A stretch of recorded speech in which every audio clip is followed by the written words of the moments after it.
Episode 617 sampai 618. Kisah Ariel, anak bos besar yang berpura-pura culun. Susanoo gemetar karena marah. Tidak ada yang bisa membuatnya memiliki mood yang kuat selama bertahun-tahun. Namun, sumber amarahnya bukan hanya kematian Bakhtiar dan Aldi, tetapi Bakhtiar berlutut di depan Ariel memohon belas kasihan. Bagaimana orang-orang dari keluarga Wibowo di Amerika bisa berlutut untuk menyia-nyiakan keluarganya? Ini memalukan karena Susanoo tidak mengizinkannya. Saat itu, dia menyendiri dan memaksa Raditya meninggalkan negara itu. Dia sangat energi dan bahkan bangga karenanya. Pikirkan bahwa hanya diri sendiri yang dapat memimpin keluarga Wibowo menuju kemuliaan. Selama bertahun-tahun, di hati Susanoo, Raditya selalu menjadi orang yang pengecut dan tidak berguna. Dan seluruh keluarga Wibowo juga menjadi sampah. Dia tidak mau mengakui fakta bahwa anaknya alias Bakhtiar berlutut kepada Ariel. Tetapi untuk menutupi fakta ini, hanya dengan membunuh Ariel. Mario, bunuh dia untukku. Saya ingin dia mati tanpa tempat untuk dikuburkan, Susanoo berkata dengan dingin. Mario melangkah maju dan berkata pada Ariel dengan wajah polos, "Kamu membunuh muridku, dan aku akan membalasnya hari ini." Ariel tidak berani meremehkannya dan meletakkan peti mahoni itu. Melissa berkata di sebelahnya, "Pergi untuk menghindari cedera yang tidak disengaja." Melissa mengangguk kosong. Dia takut dengan kata-kata Ariel. Bakhtiar sudah mati, dan dia masih mati di tangan Ariel. Dia bahkan tidak bisa memikirkan hal yang begitu mengejutkan. Sampai saat ini, Melissa mengetahui bahwa masalah yang dibentuk oleh Ariel dan keluarga Wibowo hanya bisa dibuka jika salah satu pihak membayar nyawanya. Bukan karena Ariel meninggal. Itu adalah hidup dan mati Raditya. Melissa, kemarilah. Prasetyo dan Mila, yang menyaksikan kegembiraan di kejauhan, berteriak kepada Melissa berbarengan. Melissa mempercepat langkahnya dan berjalan ke arah mereka berdua, dan bertanya, "Ayah, Ibu, mengapa kamu di sini? Lihat berapa banyak orang yang ada di sekitar sini. Hampir semua keluarga telah datang. Bagaimana kami bisa diam?" kata Mila. Ariel dalam bahaya. Pada saat ini, Prasetyo berkata dengan wajah yang dalam. Melissa mengerutkan kening dan bertanya, "Ayah, mengapa kamu mengatakan itu?" Prasetyo tersenyum sedih dan berkata, "Hanya orang-orang dari zaman Susanoo yang tahu betapa kuatnya Mario. Bahkan jika itu aku. Saya hanya mendengarnya. Sebagian besar tulang di bawah dunia yang dihancurkan Susanoo saat itu mati dalam diri Mario. Di tangan orang Indonesia. Semua orang tahu bahwa Ardian adalah pengawal penguasa tertinggi keluarga Wibowo. Tetapi mereka tidak tahu bahwa Mario adalah batas atas dari kekuatan keluarga Wibowo. Tingkat kekuatannya tidak sebanding dengan Ardian." Begitu suara Prasetyo jatuh, semua orang melihat sosok Mario tiba-tiba menjadi kabur. Karena gerakannya sangat cepat sehingga orang lain tidak bisa melihat dengan jelas sama sekali. Dan mereka hanya merasakan sekuntum bunga di depan mereka. Bahkan Ariel, yang asyik, tidak dapat dengan jelas menangkap gerakan lengkap Mario. Ketika angin tinju dan geng melanda, Ariel tanpa sadar mundur ke samping. Meskipun dia bisa menghindari pukulan, serangan kedua Mario segera membuat Ariel tidak bisa bersembunyi. Serangan Ariel melompat tinggi, menyemburkan kabut berdarah di udara, dan kemudian jatuh dengan keras ke tanah debu bertebaran. "Ariel!" Melissa berteriak gugup. Jika bukan karena penglihatan Prasetyo dan dengan cepat meraihnya, Melissa pasti sudah ingin lari ke Ariel. Hanya pukulan tatap muka. Tampaknya pemenangnya telah terpecah. Mario mengangkat kepalanya tinggi-tinggi dan melihat tinggi. Dan berkata kepada Ariel dengan jijik, "Kamu bisa membunuh Ardian dengan sampah sepertimu. Dia membayar harga yang menyakitkan karena kecerobohannya. Saya berharap dia tidak akan begitu ceroboh di kehidupan selanjutnya." Ariel dengan paksa menelan darah yang akan keluar dari tenggorokannya, berdiri dengan goyah, dan berkata kepada Mario dengan muram, "Apa menurutmu sudah berakhir seperti ini?" "Tentu saja tidak. Aku akan memotong setiap inci tulangmu dan membiarkanmu mencoba apa artinya menjadi tidak bahagia." Setelah Mario selesai berbicara, sosok itu menjadi ilusi lagi. Jantung Melissa langsung menyebut tenggorokannya. Dan Mario bahkan tidak memberi Ariel kesempatan untuk bernapas. Kali ini, Ariel diangkat ke udara tanpa kecuali. Dia tidak bisa melihat gerakan Mario dengan jelas, dan tidak ada tempat untuk melepaskan kekuatannya. Melissa sangat cemas sehingga dia mulai menangis. Tetapi yang lain yang hadir merasa bahwa ini adalah masalah biasa. Tidak bisa tidak bertepuk tangan. Anak yang tidak tahu malu ini akhirnya membayar harga untuk kesombongannya. Saya benar-benar berpikir dia tak terkalahkan di dunia. Arman tidak ada tempat untuk melampiaskan amarahnya akhirnya dilepaskan pada saat ini. Dan kemarahan yang dia tahan akhirnya keluar. Mustafa menggelengkan kepalanya tanpa daya dan berkata, "Sungguh memalukan. Saya belum membalas dendam secara pribadi. Orang ini akan mati. Itu terlalu murah untuk dia." Hari-hari ini, Mustafa telah menunggu pamannya kembali, berharap menggunakan tangan pamannya untuk membalas dendam. Tetapi dalam situasi saat ini, Ari jelas tidak bisa bertahan. Saudara Mustafa, selama orang ini mati, tidak masalah siapa yang membunuhnya. Arman berkata dengan senang hati. Mustafa memelototi Arman, dan berkata dengan marah, hanya sampah sepertimu yang akan berpikir seperti itu. Jika dia tidak bisa membalas dendam dengan tangannya sendiri, apa gunanya kematiannya? Aku tidak bisa mengambil kembali wajah yang hilang sendirian. Lalu kenapa? Arman sangat ketakutan sehingga dia mengangguk dengan cepat dan berkata lagi dan lagi, "Ya, saudara Mustafa benar. Dengan kemampuan yang kamu miliki, sayang sekali kamu tidak bisa membalas dendam. Di antara kerumunan, yang paling bahagia adalah Supriyadi. Dia datang ke Amerika untuk membunuh Ariel. Ia bahkan telah merumuskan sejumlah rencana untuk menghadapi Ariel. Dan ia juga telah menghubungi banyak pembunuh untuk membunuh Ariel. Namun sekarang tampaknya ia tidak perlu melakukannya. Itu hanya usaha yang sia-sia. Pembunuh dunia bawah tanah. Kelompok orang ini menjalani kehidupan dengan menjilat darah dan mendapatkan hadiah dengan membunuh target. Kelompok orang ini dikenal sebagai kelompok kekuatan tergelap di dunia. Namun, Ariel menemukan jalan menuju kematiannya dan menyinggung Susanoo. Tetapi itu menyelamatkannya dari banyak masalah. Saya tahu ini sejak lama. Saya tidak perlu pergi ke sini tanpa bayaran. Tapi perjalanan ini sepadan dengan melihatmu mati dengan mata kepala sendiri, Supriyadi berkata dengan dingin. Ariel, yang jatuh lagi, tidak bisa lagi mengontrol darah yang mengalir dari tenggorokannya. Warna merah di depan dadanya mengejutkan. Ariel tidak menyangka Susanoo memiliki ahli yang begitu kuat di sampingnya. Menghadapi Martis, dan dia masih pada level itu, Ariel juga menang. Tapi Mario ini tidak memberinya kesempatan untuk melawan. Mungkinkah dia lebih kuat dari Martis? Kali ini, butuh waktu lama bagi Ariel untuk berdiri. Dia tidak mau jatuh. Dia tidak bisa jatuh. Dan dia bahkan kurang memenuhi syarat untuk jatuh. Ketahananmu cukup kuat. Tapi berapa banyak peluang yang kamu miliki untuk bangkit? Mario berkata sambil mencibir. Ariel menyeka darah dari sudut mulutnya. Dan berkata dengan mata merah, selama aku punya nafas. Hentikan kakimu dan lihat bagaimana kamu berdiri. Saat suara Mario jatuh, dia menyerang lagi. Kali ini, tujuan Mario sangat sederhana. Untuk menargetkan kaki Ariel agar dia tidak bisa berdiri. Meski Ariel sudah sepenuhnya siap, gerakan Mario masih membuatnya tidak bisa dia tangkap. Dengan satu pukulan, Ariel gagal mencapai target. Sebaliknya, patah tulang justru berasal dari kaki kanannya. Ledakan, Ariel berlutut dengan satu lutut, dan rasa sakit serta mati rasa di kaki kanannya langsung menyapu seluruh tubuhnya. Keringat dingin di keningnya seperti hujan. Mario berdiri di depan Ariel, menjambak rambutnya dan memaksa Ariel untuk menatapnya. Rasanya tidak nyaman. Di mataku, kamu hanyalah seekor semut. Kamu berani menjadi sombong, Mario berkata dengan dingin.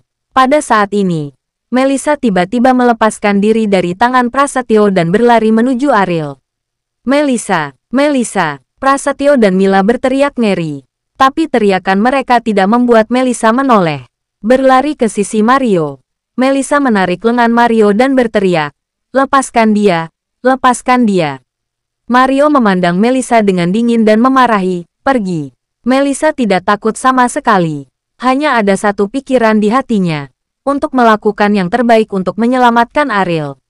Mario yang tidak sabar menamparkan wajah Melissa. Melissa dipukul dalam dua lingkaran dan jatuh ke tanah. Wajahnya bengkak dengan beberapa sidik jari merah cerah dalam sekejap. Pada saat ini, seorang pria parubaya tiba-tiba keluar dari kerumunan, berdiri tegak dan tegak.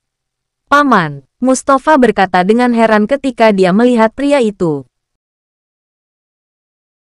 Episode 618. Mustafa tidak menyangka Wisnu muncul tiba-tiba saat ini, dan pikiran pertamanya adalah menggunakan tangan Wisnu untuk memegang nyawa Aril di tangannya sendiri, sehingga dia bisa memiliki kesempatan untuk membalas dendam. Tapi sekarang, Mustafa tidak berani bertindak gegabah. Lagi pula, pihak lain adalah Suseno, bahkan jika Wisnu mendukungnya. Sebelum dia yakin apakah Wisnu bersedia merobek wajahnya untuknya dan Suseno, Mustafa hanya bisa berdiri diam. "Mario, aku tidak menyangka setelah bertahun-tahun, akan menjadi kehormatan bagiku melihatmu mengambil tindakan." Wisnu tersenyum dan berjalan ke Mario. Mario mengerutkan kening. Dia tahu identitas Wisnu saat ini dengan sangat baik. Bagaimanapun, dia telah bergabung dengan grup sebelumnya, dan dia tahu itu. Wisnu masih memiliki posisi yang bagus. Hanya orang ini, bagaimana dia bisa tiba-tiba kembali ke Amerika? "Wisnu, apa yang kamu lakukan?" Mario bertanya. Wisnu melirik Aril, bahwa dia pergi. Ekspresi Mario tiba-tiba tenggelam. Suseno ingin Aril mati. Hari ini, dia harus membunuh Aril. Tapi Wisnu usil harus membuatnya cemburu. Bagaimanapun, Wisnu telah berada di daerah Ramos selama bertahun-tahun. Sekarang keahliannya tidak dapat diprediksi oleh Mario. Apakah Anda ingin memanfaatkan bagian belakang panggung apokalipse dan menjadi lebih usil? Saya ingat aturan apokalipse. Hal-hal di dunia, apokalipse tidak akan ikut campur, kata Mario. Tentu saja, Ramos tidak pernah bertanya tentang hal-hal duniawi. Tapi dia bukan orang biasa. Wisnu tersenyum. "Hah? Apakah sampah ini ada hubungannya denganmu?" Mario berkata dengan jijik. Di matanya, Aril hanyalah sampah. Mungkinkah orang seperti ini masih bisa dihargai oleh apokalipse? Bagaimana mungkin? Itu tidak ada hubungannya denganku. Tapi aku datang kali ini. Itu dipercayakan oleh Simen. Apakah kamu ingin tahu bagaimana Simen memperlakukannya? Kata Wisnu. 4 pintu. Mata Mario menjadi ngeri. Ada 3, 6, 9 tingkat kiamat, dan 4 gerbang adalah makhluk kiamat yang paling tertinggi. Dapat dikatakan bahwa kiamat dikendalikan oleh 4 gerbang, dan kekuatan tertinggi mereka bahkan melebihi otoritas sekuler. Bagaimana mungkin? Bagaimana Simen bisa menempatkan semut dunia di mata mereka? Mario berkata dengan tidak percaya. Jika Anda tidak mempercayai saya, Anda akan jelas jika Anda kembali ke apokalipse dan bertanya pada diri sendiri. Setelah berbicara, Wisnu tiba-tiba tertawa lagi dan dengan cepat berkata, "Ya, saya sudah lupa. Anda telah dilarang memasuki tempat itu."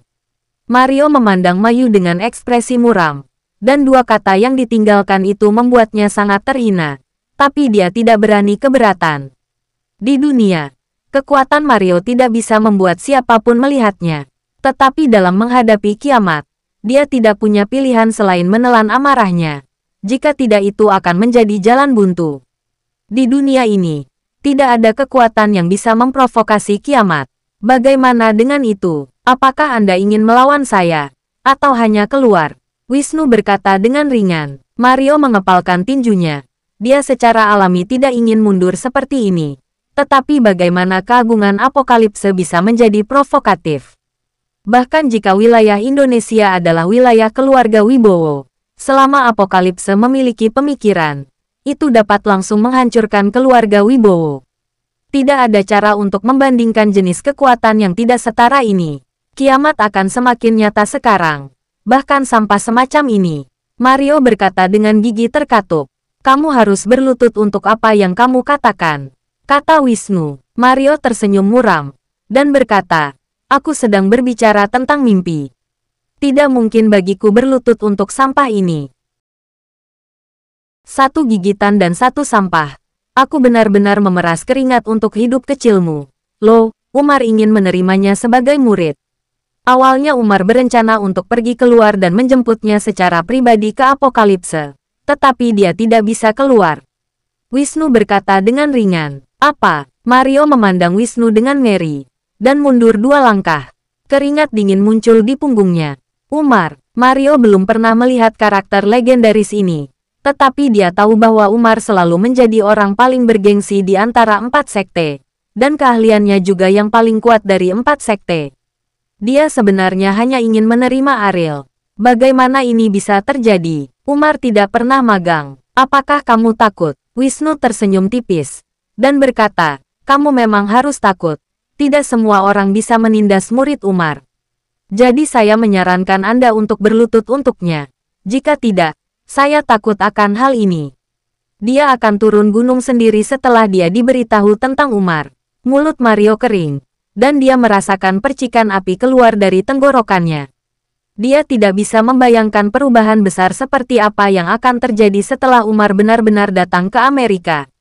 Yang lain tidak bisa mendengar percakapan antara Mario dan Wisnu. Dan tidak banyak orang yang mengenal Wisnu. Jadi mereka sangat aneh. Mengapa Mario tiba-tiba berhenti? Bahkan Susanoo tidak bisa menahan diri untuk tidak mengatakan dengan lantang, Mario, apa yang kamu lakukan? Cepat bunuh Ariel.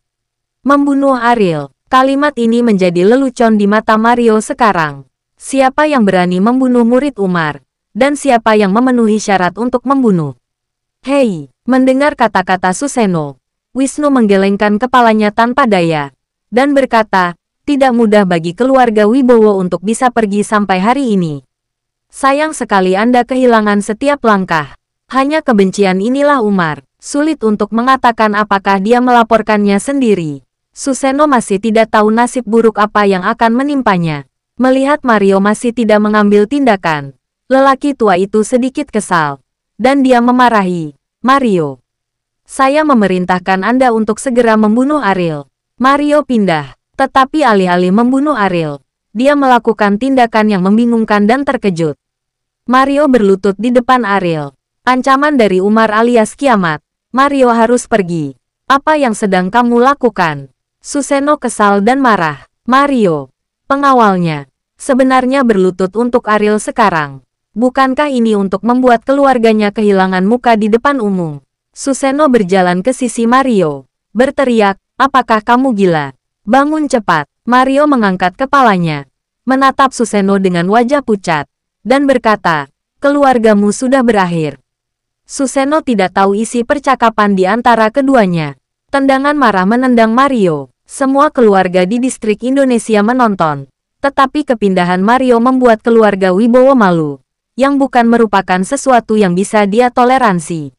Mario, apakah kamu tahu apa yang kamu lakukan? Susanoo meraung. Mario tersenyum pahit. Tentu saja dia tahu apa yang dia lakukan. Tetapi dia benar-benar tidak memiliki keberanian untuk melakukan hal yang benar dengan Umar. Dan dia masih orang tua berikutnya dari 4 aliran Tianqi. Peti mati ini. Kecuali dia, siapapun yang bergerak dan yang akan mati. Jika kamu tidak percaya, kamu bisa mencobanya. Wisnu menyelesaikan kata-kata ini dan membawa Ariel. Susanoo tidak percaya pada kejahatan. Dan segera memanggil 2 pengawal keluarga Wibowo untuk memindahkan peti mati itu. Tapi begitu tangan kedua pengawal itu menyentuh peti mati, terdengar suara senjata tajam yang membelah angin. Kedua pengawal itu pingsan. Darah melonjak di lehernya, membuat Susanoo pucat karena ketakutan. Setelah Wisnu pergi, Mario berdiri dan berkata kepada Susanoo, sidang keluarga Wibowo akan segera datang. Status Ariel saat ini tidak lagi seperti yang dapat kita bayangkan. Omong kosong apa yang kamu bicarakan? Status apa yang dimiliki limbah ini? Susanoo berkata dengan kejam. Umar dari 4 aliran ingin menerimanya sebagai murid. Anda mungkin tidak tahu posisi Umar dan Ramos. Tetapi saya dapat memberitahu Anda bahwa dia dapat memerintahkan Ramos untuk melakukan apa saja untuknya. Kata Mario. Kata-kata ini membuat kelopak mata Susanoo berkedip. Dia benar-benar tidak memahami konsep posisi Umar di apokalipse. Tetapi kata-kata Mario sangat jelas. Perintahkan Ramos untuk melakukan apa saja. Bukankah ini sudah mewakili posisi Umar? Susanoo duduk di tanah. Ekspresi putus asa di wajahnya terlihat jelas. Orang tak dikenal yang menonton tidak mengerti apa yang terjadi. Tetapi Ariel tidak mati. Dan Mario berlutut untuk Ariel. Insiden ini ditakdirkan untuk menjadi batu besar di hati mereka. Dan itu samar-samar mengungkapkan rasa Ariel tidak bisa memancing maknanya. Setelah Wisnu pergi, Mustafa berlari sepanjang jalan untuk mengikutinya. Dalam pandangan Mustafa, sekarang setelah Ariel jatuh ke tangan Wisnu, dia secara alami memenuhi syarat untuk membalas dendam. Paman, kapan kamu tiba? Mengapa Anda tidak menelepon saya sehingga saya bisa mengambil pesawat? Mustafa berkata pada Wisnu sambil tersenyum. Apa yang ingin kamu lakukan? Katakan saja. Wisnu bertanya. Mustafa menyeringai dan berkata, Paman, aku pernah berpesta dengan pria ini sebelumnya. Hal yang mengerikan ini menyinggung perasaan saya. Bagaimana kalau kamu menyerahkannya padaku? Bersambung.